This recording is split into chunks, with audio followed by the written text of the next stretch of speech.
नमस्कार, मैं मुकेश पंडित और आप देख रहे हैं देश का तेजी से बढ़ता है टीवी न्यूज चैनल। इस वक्त आप देख रहे हैं हमारा खास प्रोग्राम भविष्य गाथा। हमारे साथ इस वक्त चर्चा में मौजूद हैं संत महासभा प्रदेश कार्यकारिणी अध्यक्ष नीलेशानंदपुरी महाराज जी। उज्जैन से लाइव है हमारे साथ में।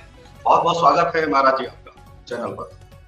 जी, हमारे सभी दर्शकों को उज्जैन बाबा महाकाल की नगरी से जय श्री महाकाल करते हैं। इस बात जैसे भाजपा कांग्रेस का क्या भविष्य है, क्या कहता है जो है ज्योतिष, इस बार किसको सत्ता मिलेगी, कौन सत्ता पर बैठेगा, किसको सिंहासन मिलेगा? जी जी, जैसे कि आज हम जय श्री महाकाल ज्योतिष केंद्र के माध्यम से भाजपा कांग्रेस एवं माननीय नरेंद्र मोदी जी और राहुल गांधी जी की राजनीतिक भविष्य के बारे में हम जानेंगे। जैसा कि नरेंद्र मोदी जी की जन्म पत्रिका में द्वादश भाव में शनि महाराज विराजमान हैं, जो कि मोदी जी को आत्म निरीक्षण करने पर मजबूर करेगा, आत्मचिंतन करने पर मजबूर करेगा। भाजपा को चंद्रमा की महादशा चल रही है, जो कि मोदी जी के लिए हानिकारक रहेगा, और छठे भाव में बैठा है जो कि मिश्रित फलकारी रहेगा।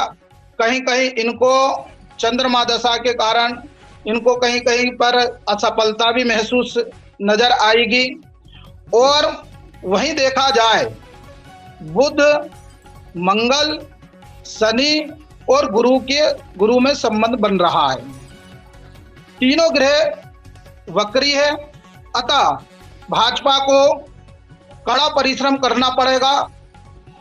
और वहीं देखा जाए तो आरएसएस भाजपा के लिए रामबाण बनकर के, संजीवनी बूटी बनकर के भाजपा के लिए उभरेगी, क्योंकि आरएसएस को शुक्र की महादशा चल रही है, और शुक्र जो होता है वो महिला का कारक होता है।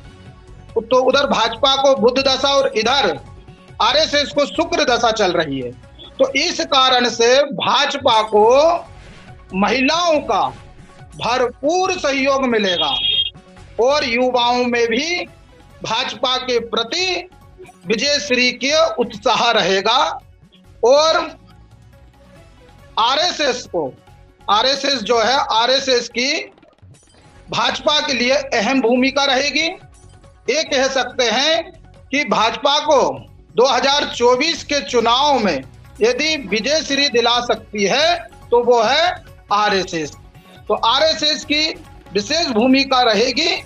लेकिन अब बात करते हैं हम भाजपा की, तो बात हो चुकी है, अब बात करते हैं कांग्रेस की।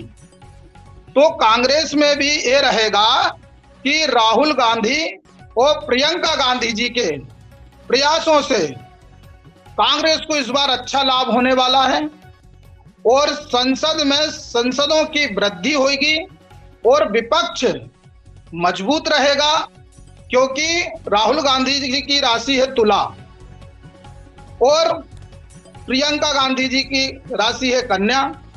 तो इस कारण से इन दोनों का सहयोग से जो है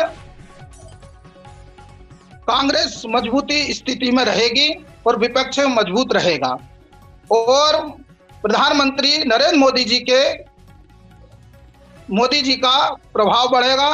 लेकिन प्रधानमंत्री नरेंद्र मोदी जी के खिलाफ बनने वाले संयुक्त इंडिया का प्रभाव लेकिन बढ़ेगा, लेकिन सीमित रहेगा।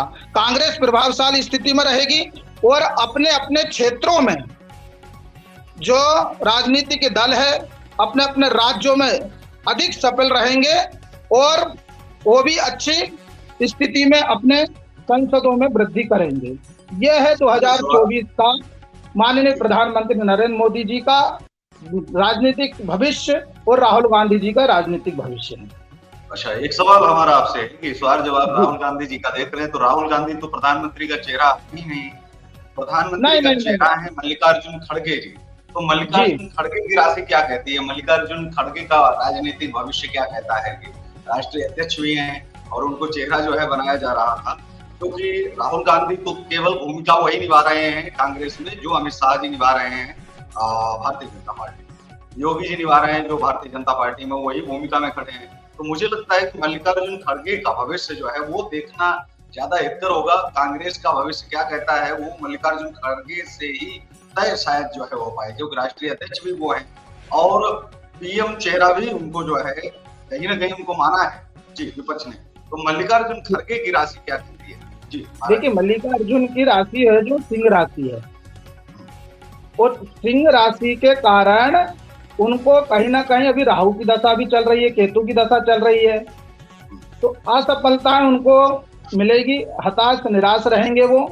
और देखा जाए तो राहुल गांधी जी ही कांग्रेस के मेन है, वही प्रचारक हैं, और सबकी दृष्टि जो है राहुल गांधी जी पे ही टिकी हुई है कि वही हमारे कांग्रेस के लिए कुछ कर पाएंगे। नहीं ठीक है, वो एक अलग विषय है, लेकिन जब मैं मल्लिकार्जुन खड़गे का जानना चाह रहा था। अच्छा, साथ ही में एक मेरा और सवाल है कि इस बार जो है आम आदमी पार्टी का राजनीतिक करियर क्या कह रहा है कि अरविंद केजरीवाल जी बाहर जो है आएंगे, क्योंकि आम आदमी पार्टी और जो है उनके जो प्रेसिडेंट हैं कि दोनों की राशि तो एक ही है। हाँ, तो ये रहेगा इनका कि सब अपने अपने क्षेत्रों में अच्छी भूमिका रहेगी इनकी, लेकिन भाजपा को परिश्रम बहुत करना पड़ेगा। ये समझिए, यदि प्रधानमंत्री नरेंद्र मोदी जी हमारे भारत के प्रधानमंत्री बनते हैं तो इसमें अहम भूमिका आरएसएस की रहेगी। आरएसएस की वजह से ही भाजपा दोबारा से भारत में आएगी। ओके, एक भविष्यवाणी जो है आई निकल करके कि 428 सीटें आ रही हैं, न कम और न ज्यादा। 428 सीटें इस बार जो है कंफर्म है आ रही हैं। इस पर आप क्या कहेंगे कि आपका गणित, आपका आंकड़ा, आपका ज्योतिष क्या कह रहा है कि 428 सीटें वाकई में आ रही हैं? नहीं, 428 तो नहीं आ पाएगी, बट जी कितनी सीटों का गणित आपका कह रहा है जी? देखिए, ये जैसे कि अपन बता रहे हैं 400 पार, लेकिन 400 पार में भी इनको परिश्रम अधिक से अधिक करना पड़ेगा, क्योंकि 400 पार सहज रूप में नहीं होगा, इतना ध्यान रखिएगा आप जी। इसमें परिश्रम बहुत करना पड़ेगा जी बिल्कुल। और कुछ आप बताना चाहते हैं दोनों पार्टियों के बारे में, और कोई जानकारी आप हमारे दर्शकों के साथ साझा करना चाहते हैं महाराज?